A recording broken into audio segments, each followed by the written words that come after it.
Continuamos considerando hoy la resurrección del Señor Jesucristo como se encuentra narrada aquí en el capítulo 20 del Evangelio según San Juan. En nuestro programa anterior estábamos hablando de María Magdalena y cómo había ido de mañana al sepulcro, siendo aún oscuro, y cuando ella llegó había visto quitada la piedra del sepulcro. Inmediatamente fue corriendo y le contó a Simón Pedro y al otro discípulo. Dijimos que el otro discípulo era Juan. Dijimos además que María Magdalena en realidad no esperaba la resurrección del Señor Jesucristo.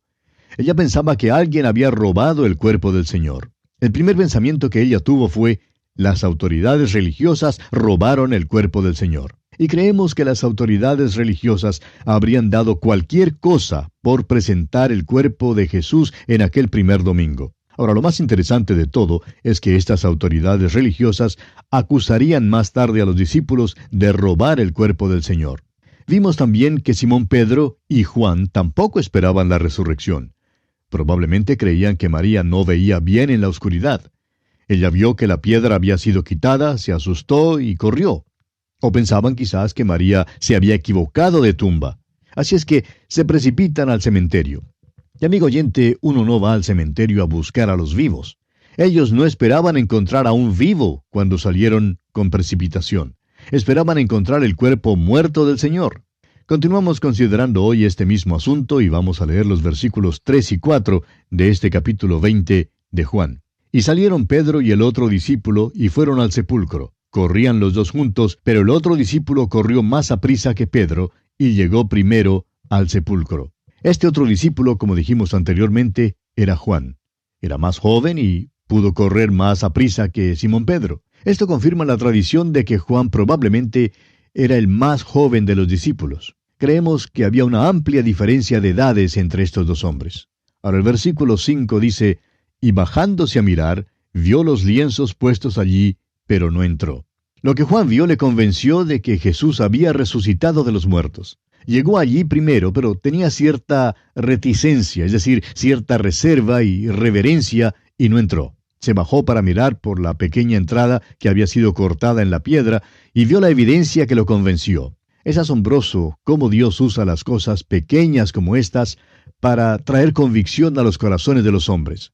Alguien ha dicho que las grandes puertas giran sobre pequeños goznes. Juan vio los lienzos puestos allí, pero el cuerpo había salido de ellos. Leamos ahora el versículo 6. Luego llegó Simón Pedro tras él, y entró en el sepulcro, y vio los lienzos puestos allí. Aquí viene ahora Simón Pedro, soplando y resoplando, bastante cansado por la carrera. Es que era difícil para él correr. La reserva no era una de las cualidades de Pedro, y por tanto entró enseguida al sepulcro. Él también vio los lienzos y el sudario que había estado sobre la cabeza de Jesús. Recuerde que José de Arimatea y Nicodemo habían envuelto el cuerpo de nuestro Señor en los lienzos y lo habían sellado con un compuesto de mirra y de áloes, lo cual formó como una especie de goma para sellar bien el cuerpo. Ahora, ¿cómo pudo salir el cuerpo de esa envoltura sin desenvolver los lienzos? Jesucristo salió de esa tumba así como una semilla sale de la tierra. Recuerde que él había dicho que si el grano de trigo no cae en la tierra y muere, queda solo, pero si muere, lleva mucho fruto. Pero la cáscara de la semilla todavía está en la tierra. Eso es lo que quedó en la tumba, simplemente la cáscara en la cual él había estado. Ya no estaba más en esa cáscara, estaba vivo. ¿Recuerda usted que cuando el Señor Jesús resucitó a Lázaro, éste salió del sepulcro todo envuelto en la mortaja, y el Señor tuvo que decirles que desataran a Lázaro? Lázaro salió en su viejo cuerpo, envuelto en la vieja mortaja. El cuerpo de Lázaro murió de nuevo. En cambio, Jesucristo salió con un cuerpo glorificado, el cual nunca más verá la muerte. Esta es la verdadera resurrección. Ahora leamos los versículos 7 y 8. Y el sudario que había estado sobre la cabeza de Jesús, no puesto con los lienzos, sino enrollado en un lugar aparte. Entonces entró también el otro discípulo que había venido primero al sepulcro, y vio y creyó. Dios registra con cuidado, por medio de Juan, otro pequeño detalle que es muy importante. El sudario que había estado sobre la cabeza de Jesús estaba allí, intacto, aparte de los lienzos en que habían envuelto su cuerpo. Tenía la forma de la cabeza y estaba allí tal como lo habían puesto en la cabeza de Jesús. Creemos que esto convenció a Pedro de que el Señor había resucitado. Hay tres palabras griegas que se usan en este pasaje y todas se traducen como ver. Y esto en realidad es desafortunado. En el versículo 5, cuando Juan bajó para mirar y vio, la palabra vio allí quiere decir percibir y entender. Comprende la inspección y la percepción. En el versículo 6, cuando Pedro entró y vio, la palabra usada es theaomai, de la cual derivamos nuestra palabra teatro. O sea que él lo contempló. En el versículo 8, cuando Juan entró al sepulcro y vio, significa saber. O sea que él supo y creyó antes de ver al Cristo resucitado. Leamos ahora los versículos 9 y 10 de Juan capítulo 20. Porque aún no habían entendido la Escritura que era necesario que Él resucitase de los muertos. Y volvieron los discípulos a los suyos. Juan nos cuenta algo extraño. Estos hombres no habían entendido, aunque Jesús les había dicho que resucitaría de los muertos, y aunque el Antiguo Testamento también hablaba de esto. Creemos que aún hoy en día, amigo oyente, necesitamos del Nuevo Testamento como un tipo de linterna para interpretar el Antiguo Testamento. Creemos que uno de los motivos por el cual el Antiguo Testamento no es tan popular es porque no usamos el Nuevo Testamento lo suficiente como para interpretarlo. Hay muchísimos cristianos hoy en día que leen la Biblia, pero todavía no conocen ciertas escrituras. Creemos que hay dos razones para esto. Una es que se puede leer un pasaje muchas veces y cada vez ver cosas en ese pasaje que no hemos visto antes. El Espíritu Santo nos da más luz al estudiar y al leer muchas veces los pasajes. Y luego creemos que tenemos que experimentar algunas de las Escrituras para poder entender su significado. Las pruebas, los sufrimientos y las experiencias de la vida nos explican su significado.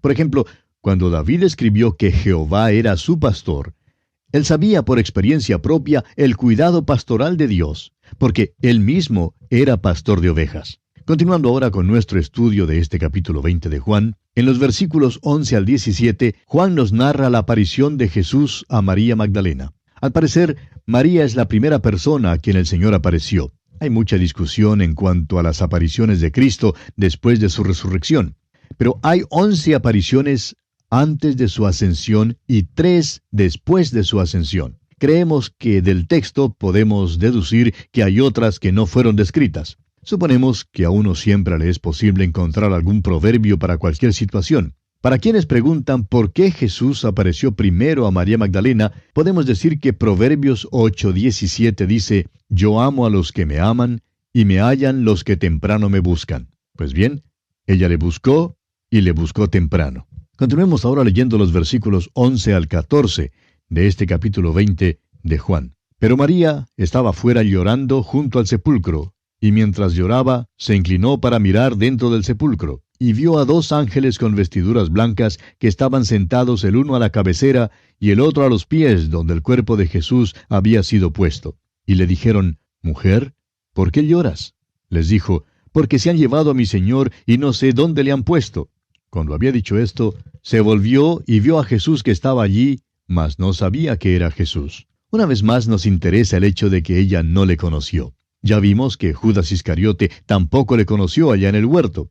¿Sabe usted, amigo oyente, por qué María no le conoció? Ella no creía que Jesús resucitaría de los muertos. La incredulidad es ciega y es muda también, como en el caso de Zacarías. Ella está buscando en otro lugar en vez del que debiera buscar. Le ama, sí, pero el amor debe estar unido con la fe.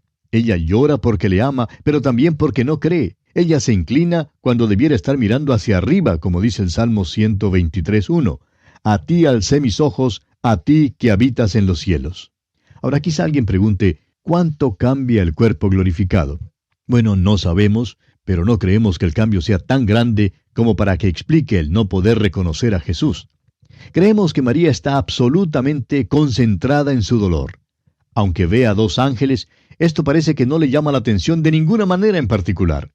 Los ángeles le hacen una pregunta, no porque no sepan la respuesta, sino porque tratan de despertar alguna evidencia de fe en María. Ella tiene una sola cosa en mente cuando responde: «Él todavía está muerto», y la respuesta probable es que el cuerpo haya sido robado, según lo razona María. Ella no espera ver vivo a Cristo y en su incredulidad no le conoce. Pero Jesús la llama por nombre en el versículo 16. Leamos ese versículo.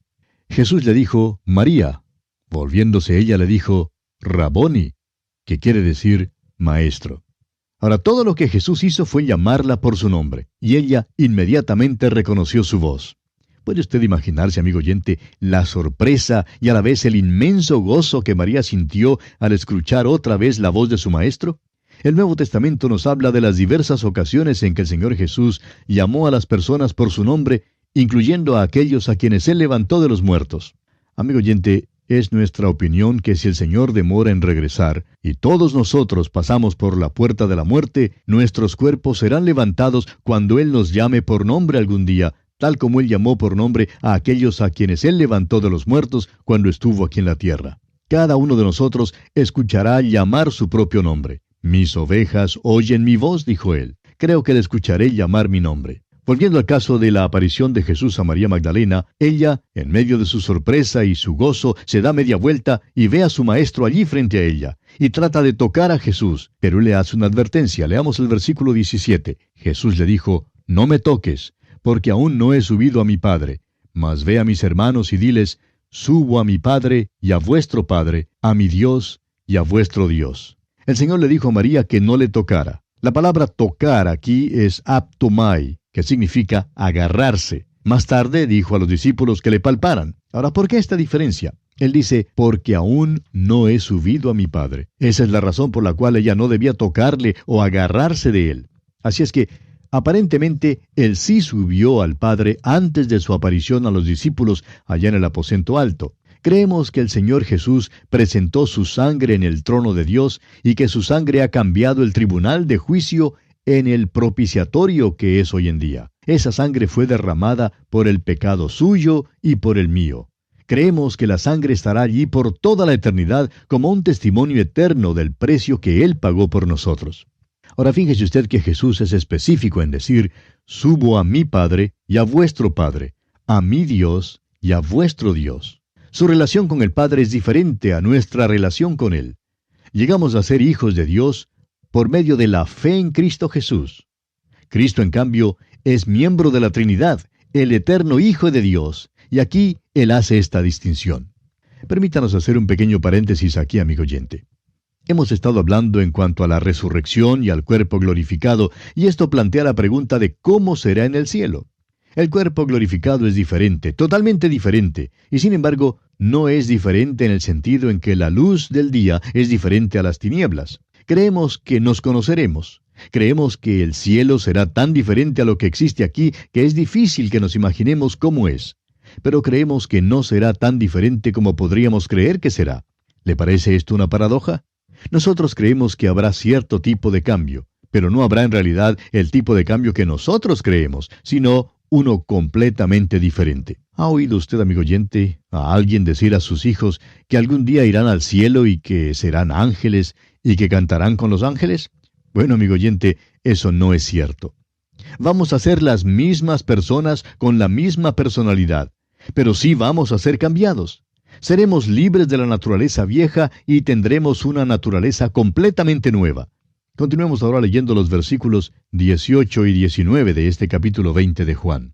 Fue entonces María Magdalena para dar a los discípulos las nuevas de que había visto al Señor y que Él le había dicho estas cosas. Cuando llegó la noche de aquel mismo día, el primero de la semana, estando las puertas cerradas en el lugar donde los discípulos estaban reunidos por miedo de los judíos, vino Jesús y puesto en medio les dijo, paz a vosotros. Estos hombres se habían dispersado cuando Cristo fue crucificado, pero ahora parece que se habían reunido y escondido en un cuarto porque tenían miedo. Las puertas estaban cerradas, lo cual en realidad quiere decir que estaban trancadas. ¿Ha notado usted que cuando lo sobrenatural toca lo natural, el mensaje que siempre viene es paz o no temáis? El mensaje que Él tiene para ellos ahora, cuando su deidad toca la humanidad de ellos, es paz a vosotros. Esta es la paz que viene al ser justificados por la fe por medio de nuestro Señor Jesucristo. Esto nos da paz con Dios. Leamos ahora el versículo 20. Y cuando les hubo dicho esto, les mostró las manos y el costado, y los discípulos se regocijaron viendo al Señor.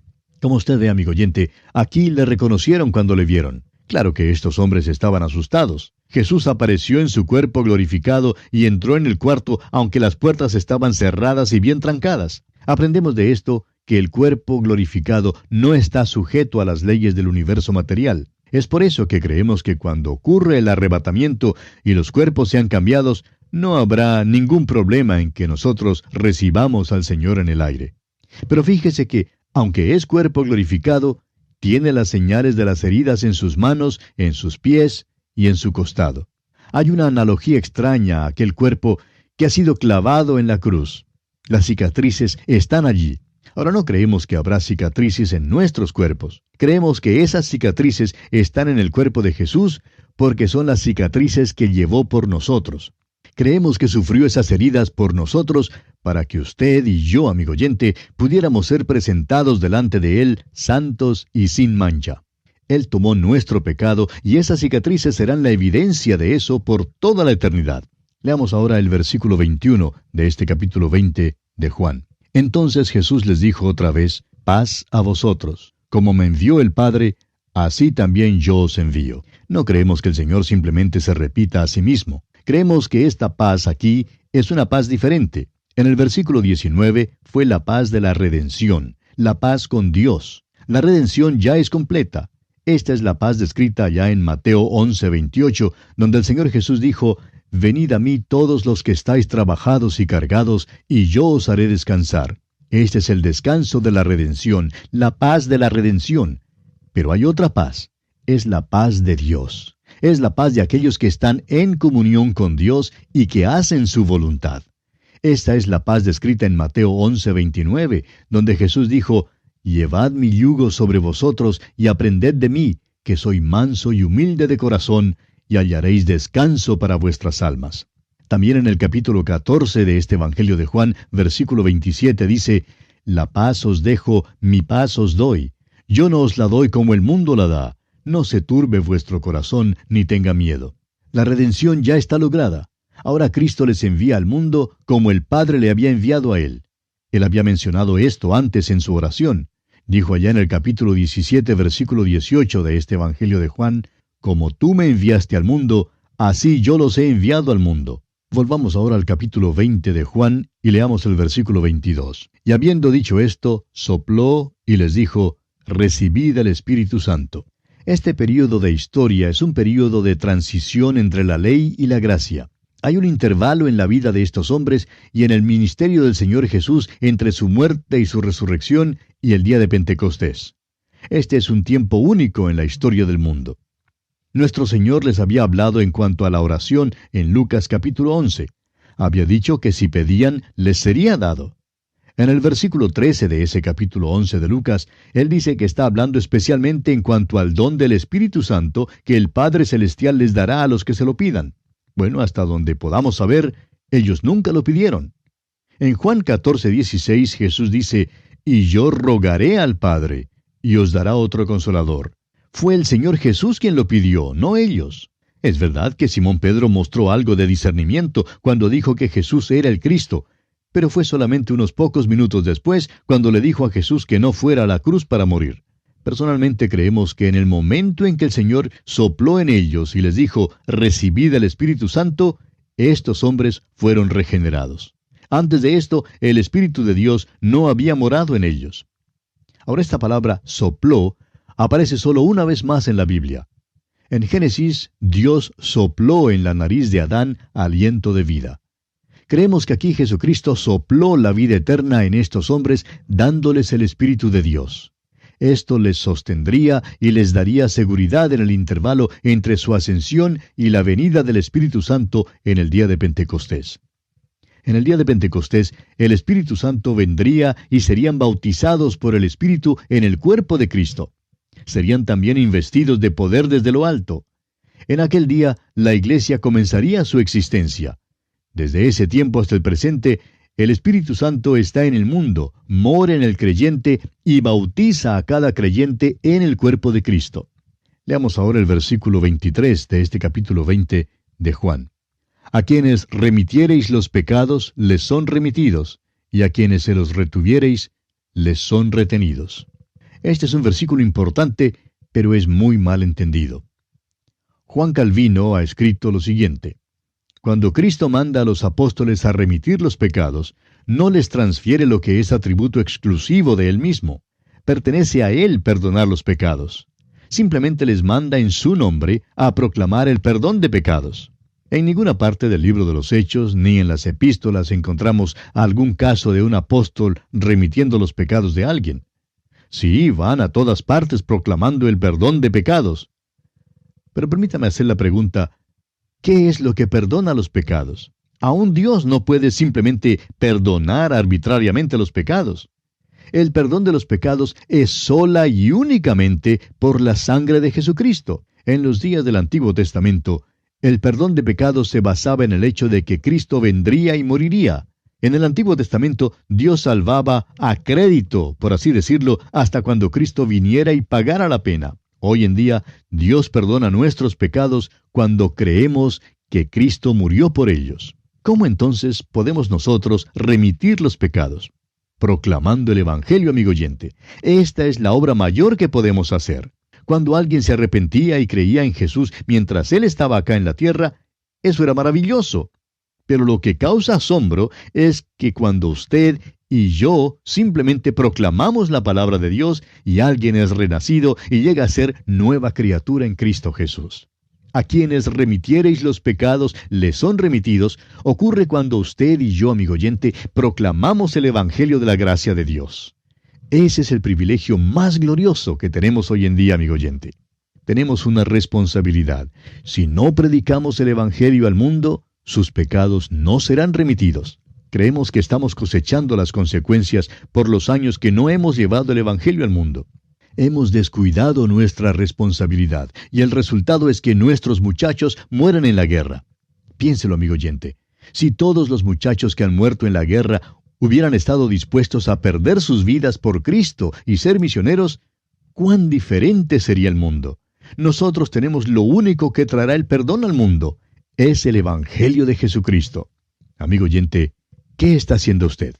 Y aquí vamos a detenernos. Que Dios derrame sobre usted sus incontables bendiciones. Continuamos estudiando hoy el capítulo 20 del Evangelio según San Juan, y comenzaremos considerando la aparición de Jesús a Tomás. Veamos el versículo 24 de este capítulo 20 de San Juan. Pero Tomás, uno de los 12, llamado Dídimo, no estaba con ellos cuando Jesús vino. Solo podemos conjeturar la razón por la cual Tomás no estaba allí. Creemos que era introvertido y pesimista. Emitiría tristeza en toda situación. Creemos que los otros 10 discípulos estaban hablando agitadamente en cuanto al hecho de que Jesús había resucitado de los muertos y que Tomás simplemente no lo podía creer. El escritor a los Hebreos, en el capítulo 10 de su carta, versículo 25, nos aconseja, no dejando de reunirnos como algunos tienen por costumbre. Ahora, si Tomás hubiera recordado esto, pues no habría perdido esta maravillosa experiencia.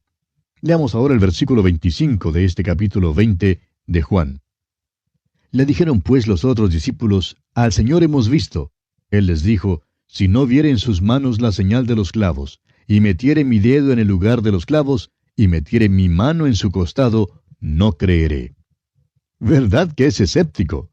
Tiene la suficiente evidencia como para creer, pero no cree. Pero por lo menos parece que ahora se junta con los otros discípulos. Amigo oyente, si es que usted va a crecer en la gracia, tendrá que juntarse con los santos y crecer con ellos. Creemos que usted compartirá lo que aprende de la palabra de Dios. Dios no tenía ninguna verdad nueva para Abraham, hasta cuando Abraham no obedeciera lo que Dios le había mandado la última vez que se le había aparecido. Dios nos dice que debemos juntarnos para que crezcamos juntos. Continuemos ahora leyendo los versículos 26 al 28 de este capítulo 20 de Juan. 8 días después, estaban otra vez sus discípulos dentro, y con ellos Tomás. Llegó Jesús, estando las puertas cerradas, y se puso en medio y les dijo, paz a vosotros.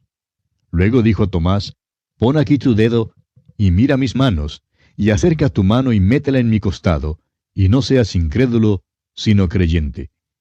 Entonces Tomás respondió y le dijo, Señor mío y Dios mío. El registro no nos informa que Tomás jamás extendiera su mano para tocarle. No hubo realmente ninguna necesidad. Sabemos que hoy en día hay quienes dicen, Si solamente le pudiera ver, si solo le pudiera tocar, entonces sí creería. El problema, amigo oyente, no se halla en la falta de evidencia disponible. El problema está en el corazón humano. Dios tratará personalmente la duda sincera de un hombre, pero no creemos que trate con las dudas falsas. Muchos dicen que no les es posible creer en la Biblia. Dicen que su problema es intelectual. Amigo oyente, la mayoría no creerá en la Biblia a causa de los problemas morales. Un señor, por ejemplo, dijo una vez que no podía creer en el Antiguo Testamento, y más tarde resultó que estaba viviendo en adulterio. Bueno, creemos que no quiere creer en el Antiguo Testamento porque allí dice, no cometerás adulterio. No les gusta eso. Pero creemos que Dios siempre trata personalmente con el escéptico que es sincero. Ahora, nunca encontrará usted un testimonio más supremo en cuanto a Jesús que el que fue dado por Tomás. Es una de las grandes confesiones en la Escritura. Para un judío el decir, Señor mío y Dios mío, es el clímax absoluto. Esto sale de los labios de aquel escéptico Tomás. Continuemos ahora leyendo el versículo 29 de este capítulo 20 de Juan. Jesús le dijo, porque me has visto, Tomás, creíste. Bienaventurados los que no vieron y creyeron. Hemos llegado ahora al fin del Evangelio de Juan, pero añade aquí una declaración para mostrarnos el motivo por el cual escribió el Evangelio. Leamos los versículos 30 y 31. Hizo además Jesús muchas otras señales en presencia de sus discípulos, las cuales no están escritas en este libro, pero éstas se han escrito para que creáis que Jesús es el Cristo, el Hijo de Dios, y para que creyendo tengáis vida en su nombre. Esta es la clave del Evangelio, amigo oyente. El Señor hizo muchas señales que no se registran. Sanó a multitudes de enfermos. Creemos que Juan también quiere decir que hizo muchas otras señales después de su resurrección, las cuales no están escritas. Juan ha seleccionado al escribir este Evangelio. Ha escogido el material que ha escrito porque tenía en consideración un fin definido. Juan no trató de escribir una biografía de Jesucristo, ni siquiera trató de insertar incidentes en la vida de Cristo que no habían sido abordados por los otros evangelios. Escribe para que creamos que Jesús es el Cristo, el Hijo de Dios, y para que creyendo tengamos vida en su nombre. Amigo oyente, es mediante el creer que recibimos la vida y somos renacidos. Llegamos a ser hijos de Dios por la fe en el Señor Jesucristo. Y con esto concluimos nuestro estudio del capítulo 20 del Evangelio según San Juan. Llegamos ahora al capítulo 21. El capítulo 21 es un epílogo. Creemos que después de que Juan había escrito su Evangelio, añadió el prólogo y el epílogo. Por tanto, creemos que el Evangelio según San Juan puede dividirse de la siguiente manera. Primero, el prólogo, que habla de la encarnación, contenido en el capítulo 1, versículos 1 al 18. En segundo lugar, la introducción al Evangelio, contenida en el mismo capítulo 1, versículos 19 al 51. Luego tenemos el testimonio de las obras y palabras y los milagros de Jesús en los capítulos 2 al 12. Tenemos luego el testimonio de Jesús a sus testigos y el discurso del aposento alto en los capítulos 13 al 17. Seguidamente tenemos el testimonio al mundo en los capítulos 18 al 20. Y en último lugar encontramos el epílogo que habla de la glorificación en este capítulo 21. Ahora, otra manera en que podemos dividir el Evangelio según San Juan es esta. Los capítulos 1 al 12 hablan de la luz. Los capítulos 13 al 17 hablan del amor. Los capítulos 18 al 21 hablan de la vida. Hay tres incidentes en este capítulo 21. El primer incidente es la experiencia de pescar en el mar de Galilea, también llamado el mar de Tiberias. Y revela este incidente al Señor como el Señor de nuestras voluntades y quien dirige nuestro servicio. El segundo incidente es el desayuno a la orilla del mar. Este incidente revela al Señor Jesús como el Señor de nuestros corazones y presenta nuestro amor por Él como motivo para el servicio. El tercer incidente es el anuncio de Jesús acerca de la muerte de Simón Pedro. Y esto revela al Señor Jesús como el Señor de nuestras mentes y enseña que ni la falta de conocimiento ni la variación de las circunstancias eximen del servicio. Todo el capítulo 21 nos revela que el Jesús resucitado todavía es Dios. Consideremos pues la experiencia de pescar en el mar que revela al Señor de nuestras voluntades. Leamos los primeros 3 versículos de este capítulo 21 del Evangelio según San Juan. Después de esto, Jesús se manifestó otra vez a sus discípulos junto al mar de Tiberias, y se manifestó de esta manera. Estaban juntos Simón Pedro, Tomás, llamado el Dídimo, Natanael, el de Caná de Galilea, los hijos de Zebedeo, y otros 2 de sus discípulos. Simón Pedro les dijo, «Voy a pescar». Ellos le dijeron, «Vamos nosotros también contigo». Fueron y entraron en una barca, y aquella noche no pescaron nada. Este pequeño mar de Galilea tiene mucha relación con el ministerio de nuestro Señor, tanto antes como después de su resurrección. Era un sitio conocido por estos hombres. Él les había mandado que fueran a Galilea, y allí se les aparecería. Han ido allí y están esperando. Tenemos aquí un grupo interesante, y nos gusta llamarle a esto la convención de los muchachos con problemas. Está Simón Pedro, ferviente pero flaco en la fe, de buen corazón, impulsivo e impetuoso y débil. Tenemos a Tomás, aquel escéptico consumado que tenía preguntas y dudas. Natanael, el observador ingenioso, quien fue escéptico en el principio, también está allí. Y luego tenemos a los hijos del trueno, Santiago y Juan. Muchos buenos comentaristas condenan a estos hombres por haberse ido a pescar. Bueno, el Señor no les reprochó cuando se les apareció. Pedro es un hombre bastante inquieto, y el Señor puede usar a este tipo de hombre también. Estaban pues esperando al Señor, pero no vino. Este era tiempo de primavera en Galilea, y las colinas aparecían bellas con las flores y la hierba verde en abundancia. Por tanto, Pedro se puso inquieto. Ahora pescaron durante toda la noche sin coger nada. El Dr. Scott lo llama el fiasco de los peritos. Sabían cómo pescar, pero aquella noche de fiasco se incluyó en el plan y propósito de Dios para ellos. Dios dice que debemos ser como árbol plantado junto a corrientes de aguas, como vemos en el Salmo capítulo 1. Las corrientes de agua son la palabra de Dios. Debemos dar nuestro fruto en su tiempo. Desafortunadamente vivimos en un día cuando todo se mide por la yarda graduada del materialismo.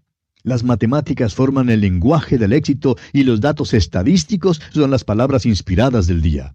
Y creemos que nosotros somos tan culpables como todos los demás.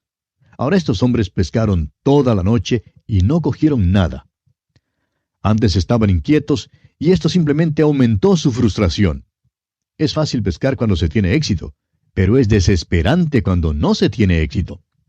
Tenemos, por ejemplo, el caso del viejo Noé, quien predicó por 120 años, pero nunca logró ni un convertido.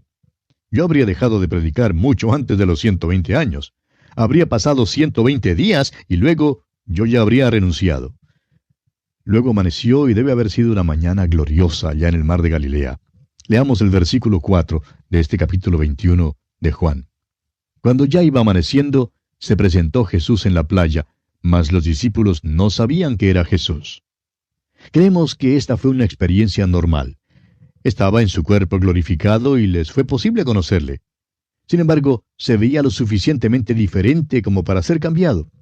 Habrían estado lejos en el mar y temprano por la mañana sería difícil identificar a las personas en la orilla. Leamos ahora el versículo 5. Y les dijo, «Hijitos, ¿tenéis algo de comer?» Le respondieron, «No». Ahora la palabra para hijitos aquí es casi como decir señores. No es un término de caricia y ternura como el término hijitos allá en la primera carta del apóstol Juan. Ahora es asombroso cuán enfático uno puede ser y cuán poquito a uno le gusta hablar en cuanto al fracaso. Le contestan, pero no quieren hablar en cuanto a eso. Si hubieran cogido peces, todos habrían enseñado cuán grandes eran. Creemos que esta es una descripción de nuestro Señor glorificado, preguntándonos a cada uno de nosotros si hemos cogido algo. Él quiere saber si hemos pescado según las instrucciones suyas y si hemos tenido resultados. Ahora leamos el versículo 6 de este capítulo 21 de Juan. Él les dijo, «Echad la red a la derecha de la barca, y hallaréis». Entonces la echaron, y ya no la podían sacar por la gran cantidad de peces. El sentido aquí es que Él dirige las vidas de los suyos. Él da las instrucciones precisas y deben ser obedecidas. Cuando pescan según sus instrucciones, Las redes se llenan y no se rompen aunque estén llenas. Esta es como la red del Evangelio de la muerte, el sepelio y la resurrección de Cristo. Continuemos leyendo el versículo 7. Entonces aquel discípulo a quien Jesús amaba dijo a Pedro: «Es el Señor». Simón Pedro, cuando oyó que era el Señor, se ciñó la ropa, porque se había despojado de ella, y se echó al mar. Juan tiene una percepción espiritual que Simón Pedro no tiene. 3 años antes, Jesús les había llamado en este mismo sitio. Volvieron a pescar, y el Señor les llamó una vez más. Deben pescar almas de hombres. Es posible que Pedro no tuviera el discernimiento que tenía Juan, pero ¿se ha dado usted cuenta que cada vez que tenía la oportunidad se acercaba más al Señor? Los otros se sientan en la barca y esperan hasta llegar a la orilla. A Simón Pedro le es imposible esperar. Quiere estar cerca del Señor. Este hombre es un hombre maravilloso, amigo oyente. Leamos ahora los versículos 8 hasta el 11 de este capítulo 21 de Juan. Y los otros discípulos vinieron con la barca, arrastrando la red de peces, pues no distaban de tierra sino como 200 codos. Al descender a tierra, vieron brasas puestas y un pez encima de ellas y pan. Jesús les dijo: «Traed de los peces que acabáis de pescar». Subió Simón Pedro y sacó la red a tierra llena de grandes peces, 153, y aun siendo tantos, la red no se rompió.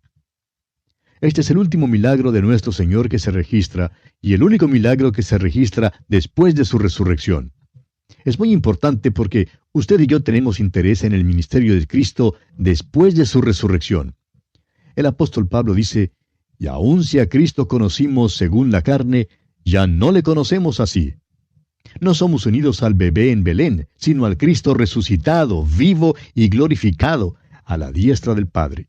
Es por eso que su ministerio después de la resurrección es tan vital para nosotros. Ahora hay varias cosas aquí a las cuales nos gustaría que usted prestara atención. ¿Ha notado usted que el Señor usa lo que tienen las personas como la base de sus milagros? Los discípulos están pescando y no tienen éxito. El Señor Jesús les da entonces una gran cantidad de peces. En Caná, las tinajas de agua estaban vacías. El Señor manda que llenen las tinajas con agua y luego cambia el agua en vino. Pregunta a Moisés lo que tiene en la mano. Moisés dice que es una vara, y con aquella vara Dios hace sus milagros a favor de Israel. David es fiel como pastor con su cayado, y Dios le da un cetro. Es interesante que lo que uno tiene en la mano ha de ser usado para Dios. Tantas personas desean hallarse en otra parte o en otras circunstancias. Pero, amigo oyente, si Dios no le puede usar allí mismo donde usted está, no creemos que le pueda usar en otra parte. Además, ¿ha notado usted que lo que Dios hace, lo hace en abundancia? Las tinajas, por ejemplo, estaban llenas de vino. Había también cestas de comida que sobraba después de la alimentación de los 5,000. Las redes, por su parte, estaban llenas de peces. Fíjese también en lo siguiente. Jesús había preparado pescado para ellos, pero también pide que le den algunos de los peces que habían pescado. Es decir, Él acepta su servicio. Cuando pescan a su mandato, acepta lo que traen. Qué bendita comunión se encuentra en este tipo de servicio. Hubo otro tiempo cuando Pedro cogió una maravillosa red llena de peces. Cristo estaba en la tierra como hombre y estaba llamando a Pedro que fuera pescador de hombres. Aquella vez la red se rompió. Creemos que Pedro vería que muchos seguirían a Jesús, pero no todos serían creyentes. La red se rompería y muchos peces se escaparían. Pero esta vez, la red no se rompió, sino que fue traída a la tierra llena de una gran cantidad de peces. Pedro está siendo llamado para alimentar las ovejas y los corderos. Ahora, ¿con qué va a alimentarlos? Con la palabra de Dios, con el evangelio de un Cristo resucitado y glorificado. Este evangelio no tan solo salvará, sino que también guardará, amigo oyente. Aún en sus fracasos, los creyentes son guardados por el poder de Dios mediante la fe. Vemos en este incidente que Jesucristo tiene un propósito para los suyos. Dirige sus vidas y deben obedecer. Bendecirá y tendrá una comunión maravillosa con ellos. Él es el Señor de sus voluntades. Y pasamos ahora a considerar el desayuno a la orilla del mar. Incidente que revela al Señor Jesús como el Señor de nuestros corazones. Leamos los versículos 12 al 14 de este capítulo 21 del Evangelio según San Juan. les dijo Jesús: «Venid, comed». Y ninguno de los discípulos se atrevía a preguntarle: «¿Tú quién eres?», sabiendo que era el Señor. Vino pues Jesús, y tomó el pan y les dio, y asimismo del pescado. Esta era ya la tercera vez que Jesús se manifestaba a sus discípulos después de haber resucitado de los muertos. ¡Qué invitación, amigo oyente! Jesús no les mandó aquí a ir a todo el mundo y predicar el Evangelio. Prefiere más bien que vengan y que se desayunen con Él antes de ir. La parte amable es que el Señor resucitado, Dios mismo, los alimenta. Amigo oyente, si solo nos sentáramos nosotros hoy en día y dejáramos que Él nos alimente. Él quiere alimentar a los suyos. Y llegamos ahora a la entrevista especial que Jesús tuvo con Simón Pedro. Pero vamos a dejar esta entrevista para nuestro próximo programa. Mientras tanto, oramos que el Señor le bendiga muy ricamente.